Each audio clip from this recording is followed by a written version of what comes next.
Hi guys, my name is Christine and I'm a dating, relationship and personal development coach. And today I'm talking about how to make her choose you. So, the first thing that you do to make a woman choose you that you're dating, because usually when you're dating, you may be talking to more than one person. Like you've probably found this for yourself whenever you're dating. There's probably like one or two women that you could be talking to at the same time, or even dating at the same time.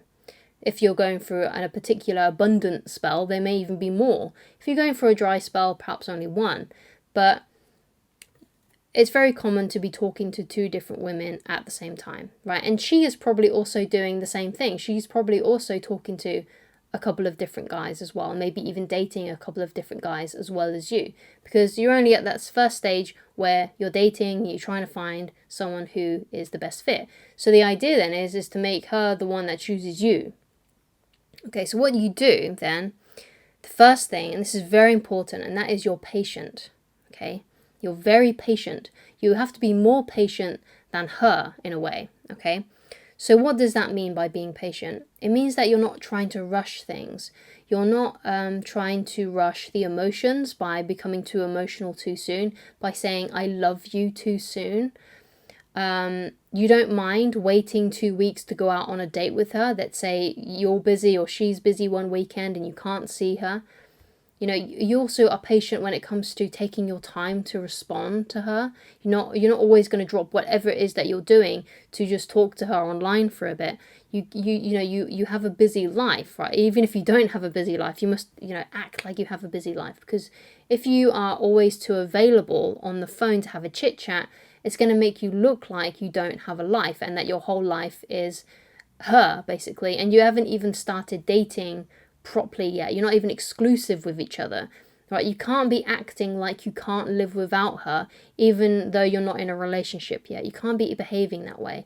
But unfortunately, a lot of people do behave that way. They start making that person their entire world straight away, dropping everything to just talk to them, when you should really be taking your time with it. Like if you get a message but you're busy, someone who has their head screwed on right will continue what they're doing, and then they will reply when in their own time. So you got to be patient like that. Being patient as well is also when you go out on a date, don't try and rush things to the bedroom either. Like enjoy the date, just have fun getting to know each other. Of course you want to make it romantic, you may want to flirt, do all that kind of thing. But if it feels like, okay, it looks like maybe we're not going to go back to my place, or I'm not going to go back to hers, then if it looks like that's not going to happen, just let it go, right? You'll probably go out on another date with her. Just the focus of a date really is to enjoy yourself and to make sure that she is enjoying herself. So you do that by making it a fun, light-hearted meet-up, basically. You don't get too serious in there. Some serious topics may come up, like especially if you're asking about her life and she's asking you about yours, but you always want to put a positive, happy twist on things. So even if you're going through a struggle right now, or she's going through a struggle, try and turn the conversation to something a bit more light-hearted and fun, so it doesn't get too serious. You want to make sure that she associates positive emotions with you. So that means she has to feel good around you. And one of the best ways that she can feel good around you is if you're having fun and enjoyable dates. And it's exciting and you're having a good time, and you're having a great chit chat with each other. So being patient is very important, where you're not rushing her, okay? So another thing to do is to don't put her on a pedestal, okay? Because sometimes when you go out on a date with a woman and she's really, really beautiful, it can be very easy to slip into the, oh no, she's way better than me sort of like mentality, or she's out of my league mentality. And you start then treating her like she's a celebrity or a princess or something. You don't want to treat her any differently than anyone else, right? And what I mean by that is, obviously she's your date, so you are treating her a little bit different than everybody else. But it shouldn't be where you are acting as though she's better than you, right? You have to kind of treat her like she's, a friend perhaps that you've known for a very long time. But obviously with the added romance and flirtation in there. You just having a good time, having good conversation, you're relaxed, okay, and things like that. So you don't want to be putting her on a pedestal. You don't want to be treating her as if she's amazing when you don't really even know her yet, right? You need to get to know her yet to know if she really is truly the one for you, okay? Don't just look at how she looks, which I know can be very difficult. It's very difficult for me when I was dating to do that, right? When I first met my wife, I was blown away by how lovely she looked. So it's so easy. I understand it's so easy to fall in love with someone's looks, okay? And it can make you really want to rush that relationship and really make you want to like pin her down so she doesn't escape because you want her so bad, right? I understand the mentality, but you have to keep your cool. You have to, right? Because the one that she is going to pick, she's going to pick the one that is least affected by her. She's going to pick the one that treats her mostly like another human being and not a princess or some pixie fairy person, right? And it doesn't mean that you're cold or mean to her. You just treat her like you would if you weren't in love with her. Like if it was just a friend that you was just chit-chatting to. It doesn't mean that you start becoming mean or horrible to her. It just means that you're not too people-pleasy around her, or that you're treating her like she's better than you. You're just there having a good time, having a fun conversation, enjoying yourselves, right? Having a good time, making her laugh, right? And she's probably making you laugh too. It's all about that, just being easy around each other, right? So another thing is that you got to have self-control.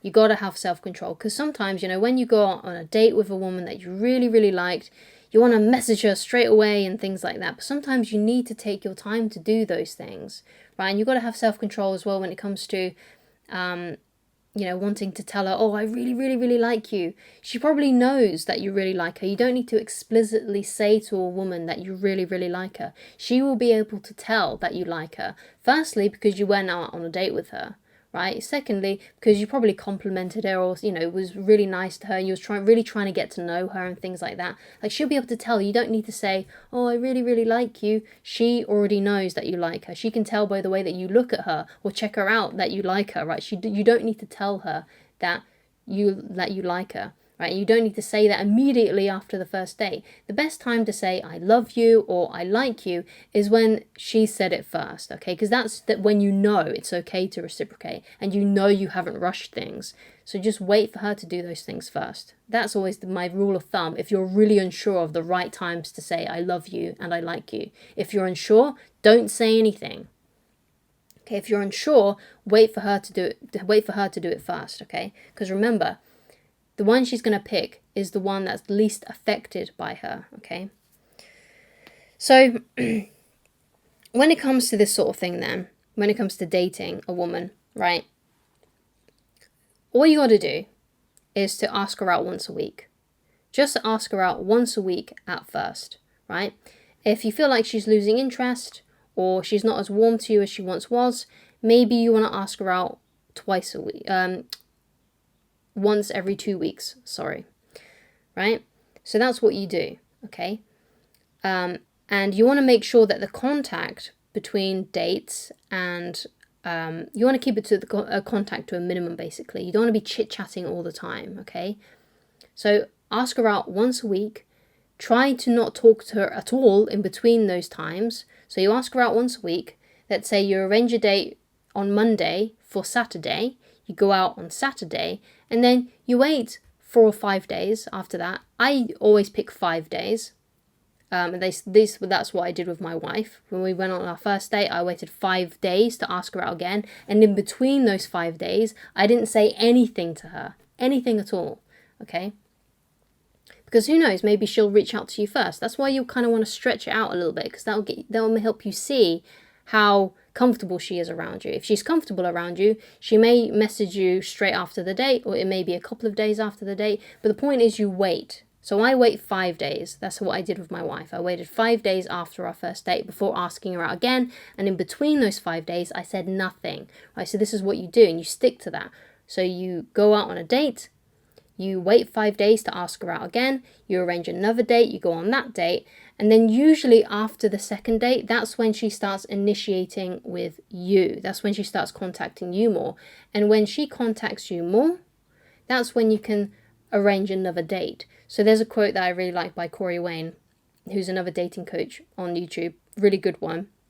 I recommend his book to anyone, 3% Man, especially if you are a man and you're struggling with relationships and dating. Also, Models by Mark Manson is another good one. If you're interested actually in the 10 books that I would recommend all of my viewers and clients, you can find that down in the description below. Okay, so if I could download basically all of the information in those books and directly put it into your brain, trust me, I would. Okay, so this is the top 10 books that I wish I could give everybody. Okay. So Corey Wayne says, if a woman speaks to you or initiates conversation with you, assume that she wants to see you and arrange another date with her, okay? Because basically she's going to clock on that, oh, he only asks me out once a week. So if I want to see him more, then I'm just going to have to reach out to him more. And then what will happen is you'll start to see each other more. So instead of meeting up just once a week, you may start seeing each other twice a week. And then as the time progresses, you'll start to see each other more and more. But that's the rule that you take to begin with. You only ask her out once a week. And then after that date, you ask her out again 5 days later. Okay, so that's what personally worked for me. You may want to try a different approach, but that's what's worked for me, and that's why I advise, because that's what's worked for me, okay? So, thank you so much for watching. If you'd like to get in touch with me personally and you'd like coaching with me, then please go to www.christineloveridge.com. Thank you so much for watching, and I shall talk to you again very soon. Goodbye.